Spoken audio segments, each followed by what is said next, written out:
Hi guys, welcome back to my channel. For everybody who's new, I am e.l.c. Homestead. My name is Erin.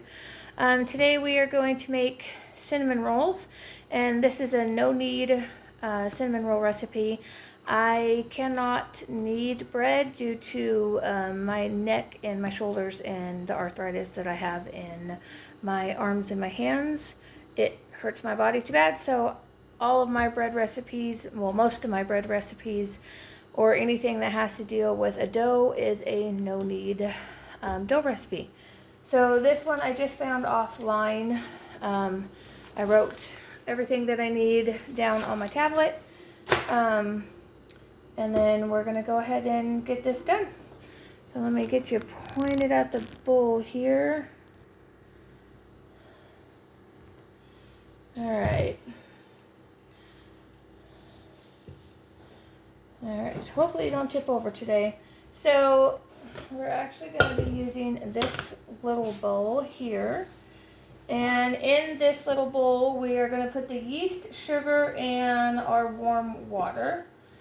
So it calls for 1 tablespoon of yeast. Now I always keep my yeast in the freezer because it will last longer. And typically you want your yeast to be room temperature. But because I don't let mine come up to room temperature, I always use it cold. I'll just put a little extra hotter water in there because you want to put lukewarm water so you don't kill the yeast if the yeast is room temperature, but since mine's cold, the water will be a little bit more hot than normally, if that makes sense. To this yeast, we're going to add 2 tablespoons of the sugar. Now the whole recipe, oops, I'm dumping sugar on the floor. The whole recipe calls for a 1/3 cup of sugar. So we're just going to use 2 teaspoons of that sugar.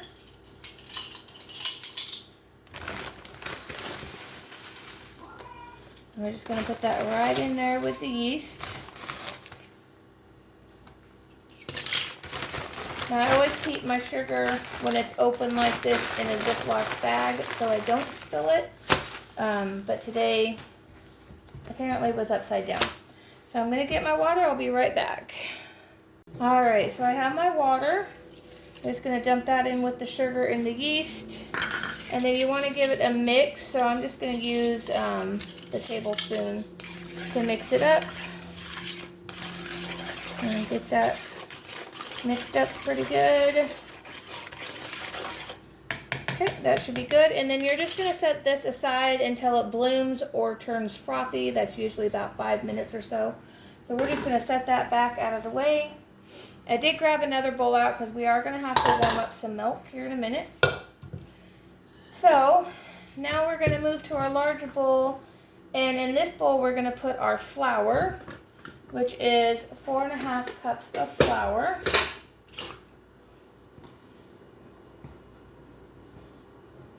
I'm just fluffing my flour over here. That way it's loose and I'm not getting extra flour when I don't need it.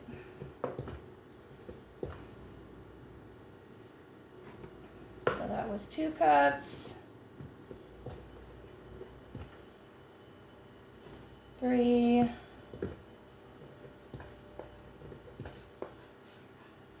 4. And then 1/2 cup, because I have water in it, we're just going to fling the water out of it. Alright, so 4.5 cups of flour into there.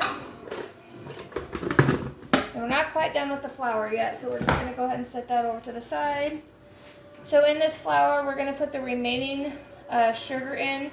Now, it only calls for a 1/3 cup of sugar, and out of that, you're supposed to take 2 teaspoons and put in the yeast, but I'm just going to go ahead and add a full 1/3 cup of flour or sugar to it. It's not going to make that much of a difference. So there's the 1/3 cup of sugar that we needed. And we're not done with the sugar, so we're going to leave this out. So we're also going to add our salt to this. And it calls for a 1/2 teaspoon of salt.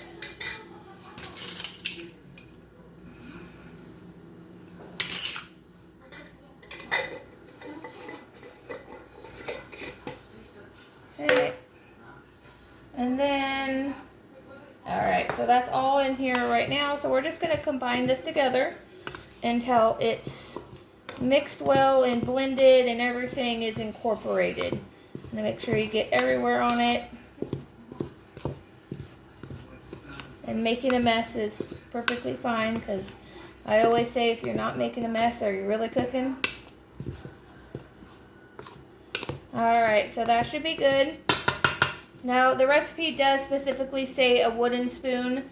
For this part right here, if you wanted to use a whisk, you could. It would probably mix it a little bit better, but because we're going to use a wooden spoon, I don't want to dirty up any more dishes. Alright, so this is all combined. So to this, we're going to add the milk and the butter, eggs, and then after we do that, we're going to put in the yeast mixture.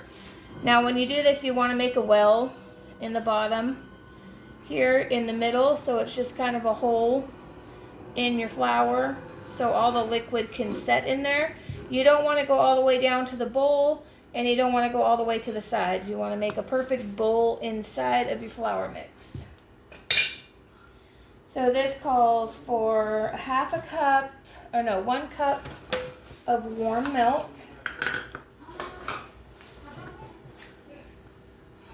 We're going to go ahead and put the milk in the microwave and get it warmed up. And this is just going to be lukewarm milk. And then it also calls for 3½ tablespoons of butter. I forgot to get a knife to cut that with. Alright, so 3½ tablespoons. So all of the markings for the tablespoons are on the butter themselves.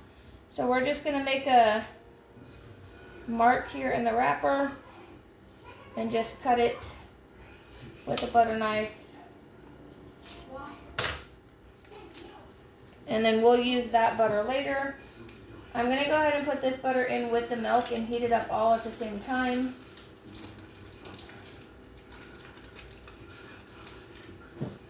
Okay, we're going to stick this in the microwave.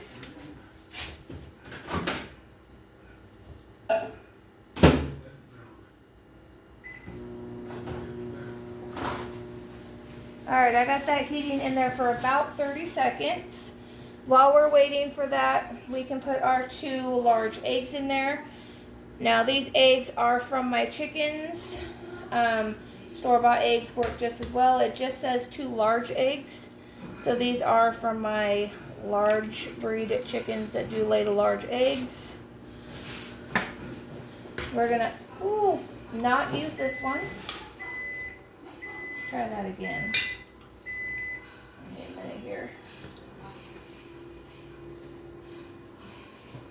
Alright, give me just a minute. Alright, so I don't know if you've seen that, but I dropped the second egg all over the counter. So I did get another egg, and in the meantime, while I was cleaning up my mess, my milk mixture is done. So we're going to go ahead and stick the second egg in there. Grab a paper towel. I like to keep a paper towel by me for when I get things on my hand. So this milk and butter mixture is done. I'm just going to stir it. When you microwave something, you want to stir it because you want to make sure there's no hot spots in it.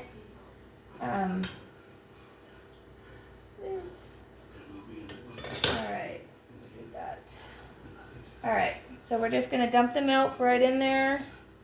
Something floating in my milk. I think there might have been something in the microwave that I didn't see. Alright, pour that in there. Now that we got all that in there, our yeast can go. See how frothy it is? So you want to make sure you dump all of that froth and all and get every last bit out of that bowl.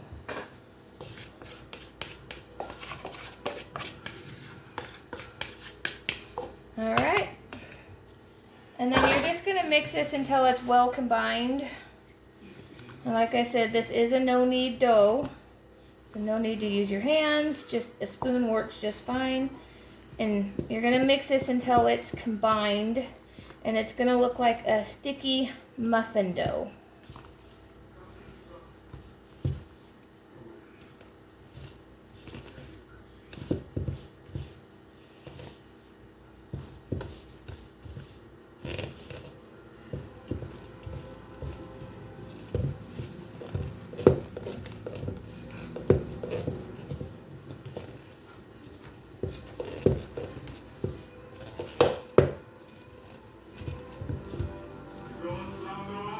make sure all the flour is combined and you don't have any like spots of dry flour or spots of egg yolk or anything like that. So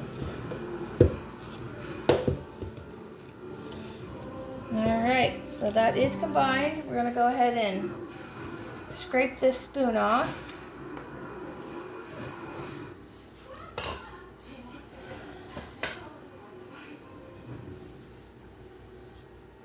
Alright, so this is what you want it to look like. It's a very sticky dough. Looks like a muffin batter. So after you get this done, you can either cover this with cling wrap or a warm, wet, clean towel, like a dish towel or a tea towel. That's what I'm going to do, and then we're going to set it in a warm spot, so I'll be right back. Alright, so I got my towel a little wetter than normal. Now the reason why you want to cover it with cling wrap or a towel is so this doesn't dry out. And I always like to cover it with a wet towel. The water is not going to drip down in your dough, but it will help keep it from drying out, so you don't end up with ruined dough. After you cut it covered, just set it in a warm spot. You can either put it in your oven with the oven light on, or if your house is warm, you can put it over there, just set it on your drain board. Or if you have a wood stove, you can set it behind your wood stove, like on a mantle or on a table next to your wood stove. You just want to make sure it's in a warm spot. And then you're going to leave it there until this dough triples in size, which is going to be about an hour and a half. And when that happens, I will bring it back. Okay, so our dough it looks like it's tripled in size. So here is our dough. So what we need to do next is sprinkle some flour, about half of the reserve flour, because it does call for an extra 1/4 cup of flour. That tells you to sprinkle it on the drain board, and then make sure you knock all the air out of this. We want to deflate it and kind of get it unstuck from the sides. And then after you do that, we're going to dump it onto the drain board into that flour, and then we are done with that bowl.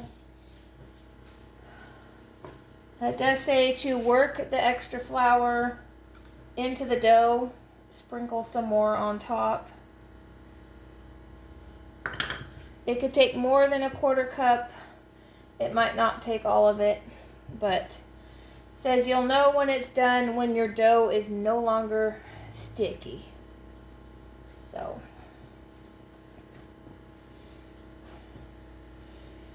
it's supposed to be a no knead recipe, but I don't think they know what no knead meant, because this is exactly what kneading is. At least you don't have to knead it for very long. You just got to make sure you do it to where it's not sticky. And that's all there was. So after you do that, you want to make sure your surface is floured, and then you can go ahead and roll it out. And move everything out of the way here. Always make sure you have flour on your rolling pin. And I always put my cinnamon rolls in a 9x13 glass Pyrex. You can cook it or bake them on a cookie sheet if you want. You just want to roll it out to where you think you're going to get 12 cinnamon rolls. That's usually how many you get out of a batch of cinnamon roll dough.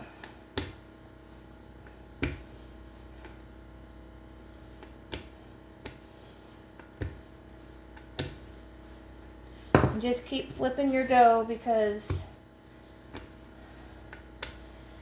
it's not going to roll. For some reason this isn't rolling out very easy, but when you turn it and rotate it, it does help it roll.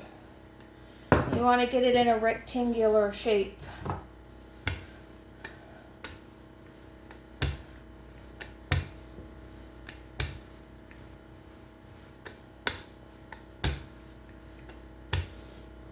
And my rectangles are not great when I'm making dough. Doesn't have to be perfect.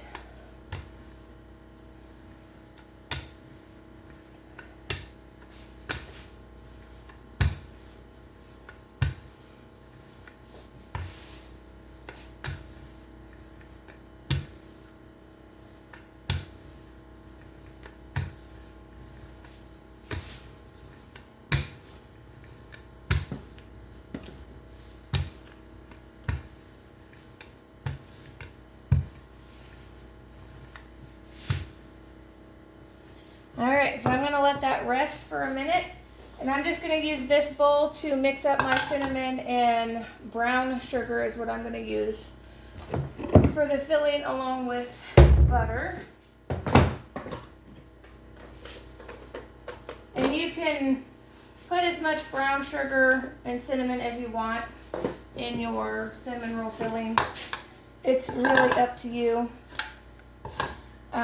A lot of recipes will tell you how much to put in, but if I have extra, then I'll just put it in a Ziploc baggie and save it for next time. So I put about 2/3 cup of brown sugar in there, and then my cinnamon, I don't know, a couple tablespoons. Like I said, it really is to your taste and preference on how much you want to put in there.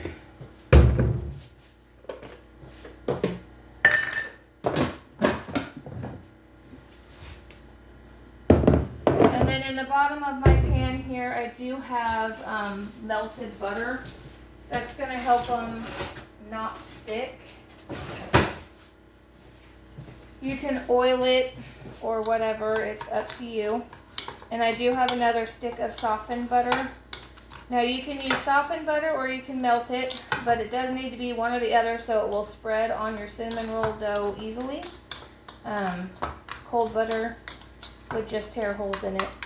It doesn't spread very easily. And now that this is rested, you can see it shrunk a little bit. So we're gonna roll it back out a little bit more. Now, like I said, my rectangle is not so rectangle-y. It's more of a oval, I guess. It doesn't need to be perfect, though. Alright.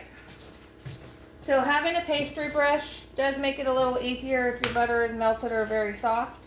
You can use a butter knife, the back of a spoon. It really doesn't matter, but I find the pastry brush to be easier to spread this butter a little bit more even. And all you do is want enough butter on here to coat it, and want to make sure you get everywhere, even up to the edges.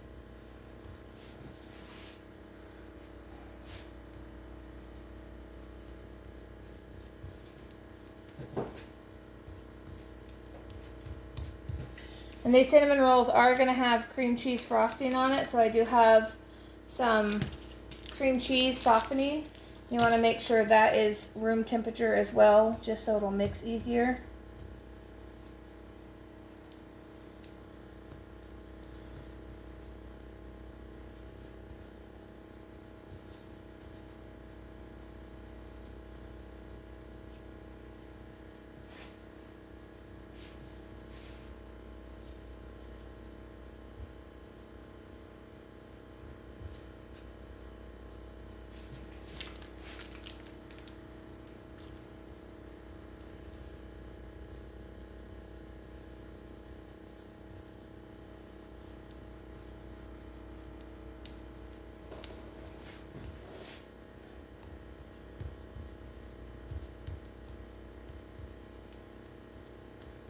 Alright, so that should be enough butter. Used almost a whole stick of butter. That over to the side.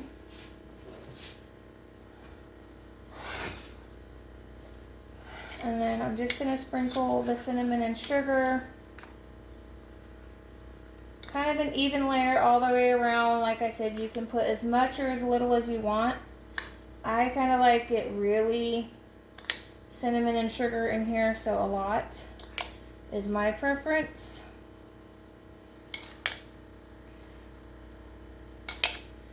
There is no right or wrong way to do this part, and there's no restricted amount of sugar that you have to put in here.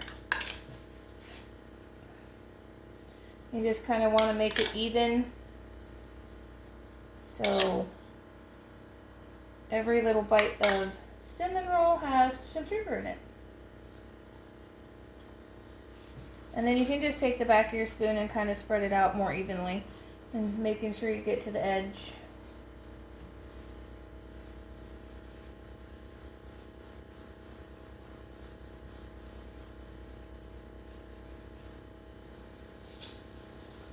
Alright, normally you want to start with the long edge to roll, but mine doesn't. I guess it does have a long edge over here. Sometimes I don't start with the long edge, I just roll it the way it's facing me. But rolling it from the long edge gives you a longer roll and gives you more cinnamon rolls.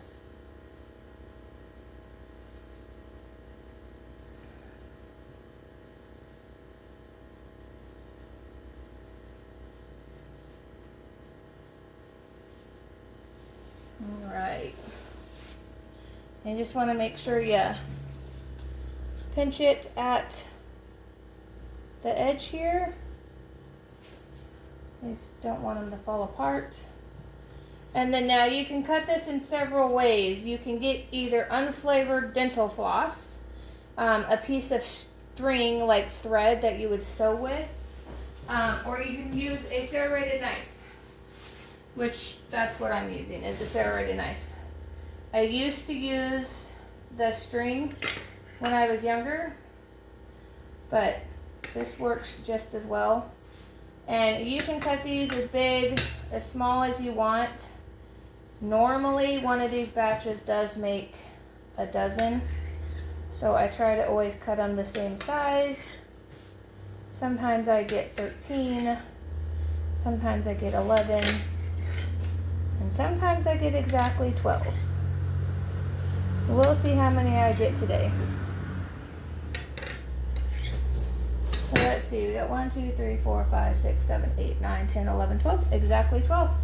So you just want to, the end ones, you want to make sure your cut side is up. And then just stick them in here, and you don't have to space them apart. You can if you want. The recipe doesn't specify. I just put them in here, kind of make 3 rows of them.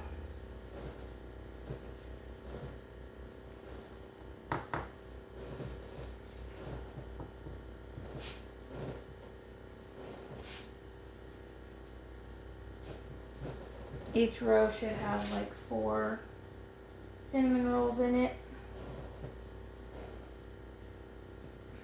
All right. So now what we're going to do is we're just going to cover these again. You can use the same towel. And these need to rise until they double in size. I got quite the mess going on here. So here's what they look like before I cover them.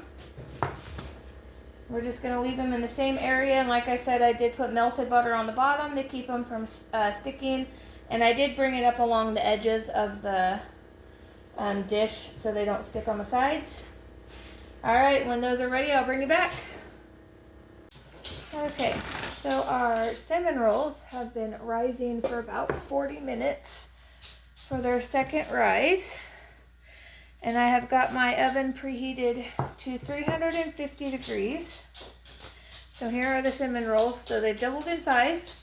I'm going to stick them in the oven for 20 minutes. Again, I preheated it to 350 degrees.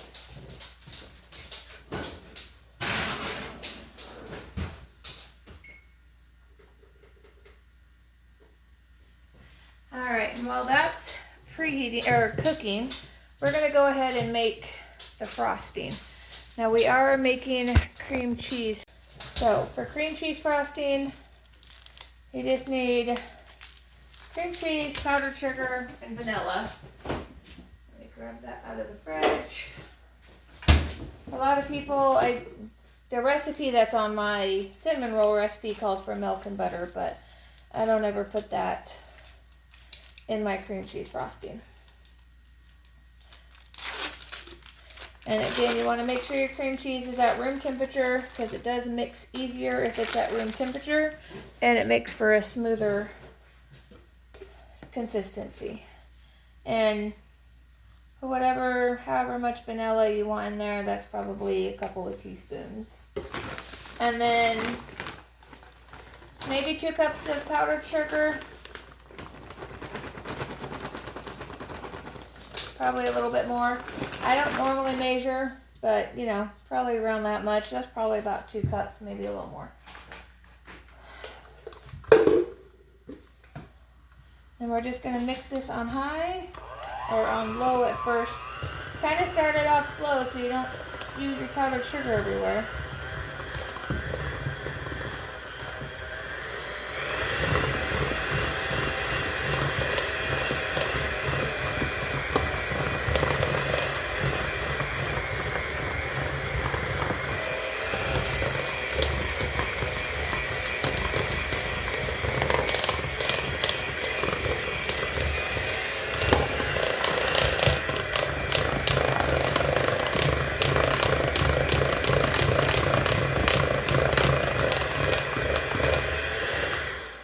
Alright, I'm going to get a spatula so I can scrape it down from the sides.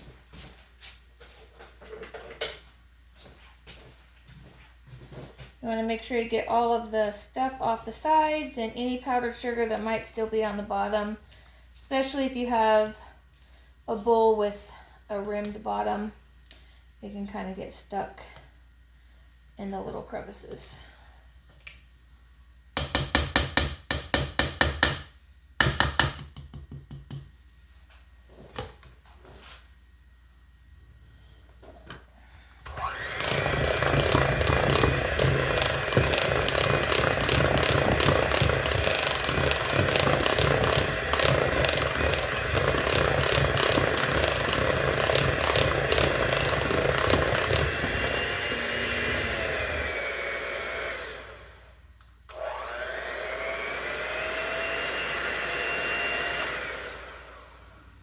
Alright, and there's our cream cheese frosting. It's a nice smooth consistency.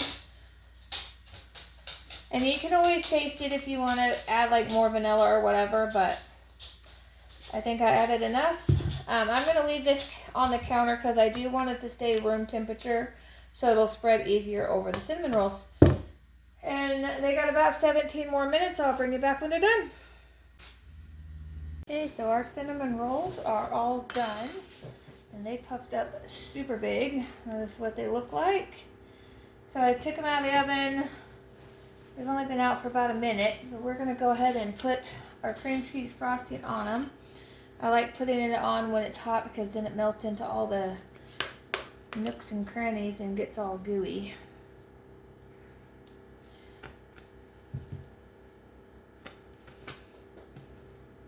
And I always make sure I get in between them.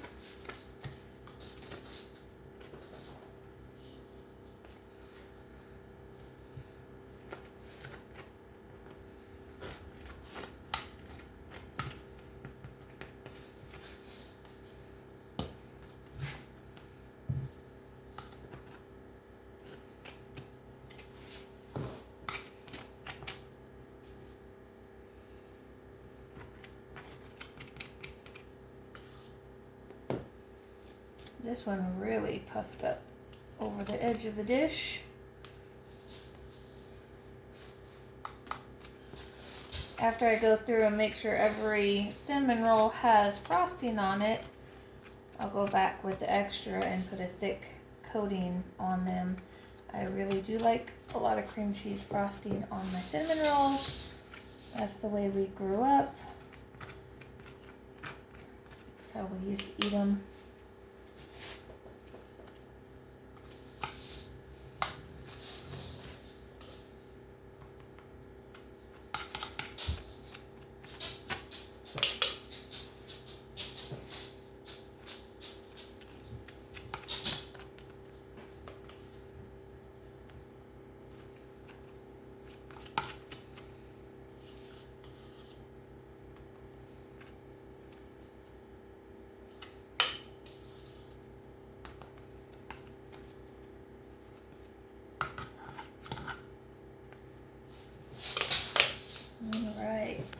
I'm just going to go back and get in the little nooks here that it hasn't melted down into yet. Just to make sure every inch of the cinnamon rolls are covered.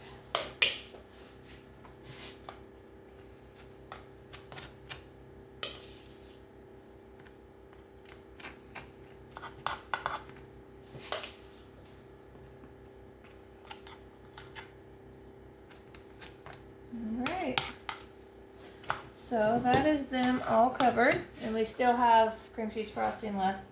We'll put this in a smaller bowl and save it for later. Getting the stuff that's dripping off the sides here. Alright, and we're going to go ahead and grab one of those out of there and see how they turned out.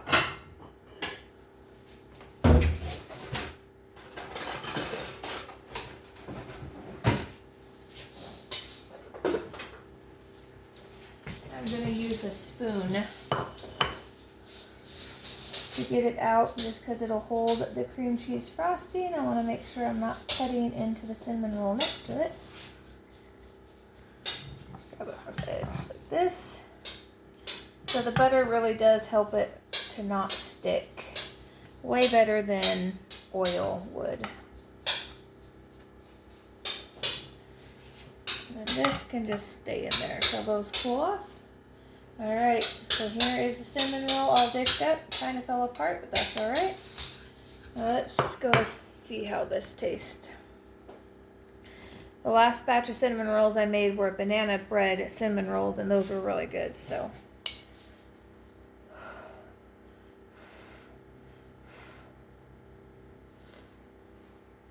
Mm-hmm.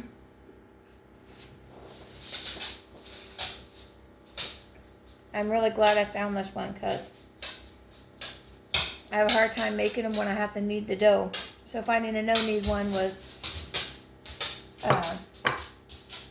a really, whoever made this did a really good job, and I'm glad I found it. Anyways, that's it for today. Thank you for joining me, and until next time, have a great day.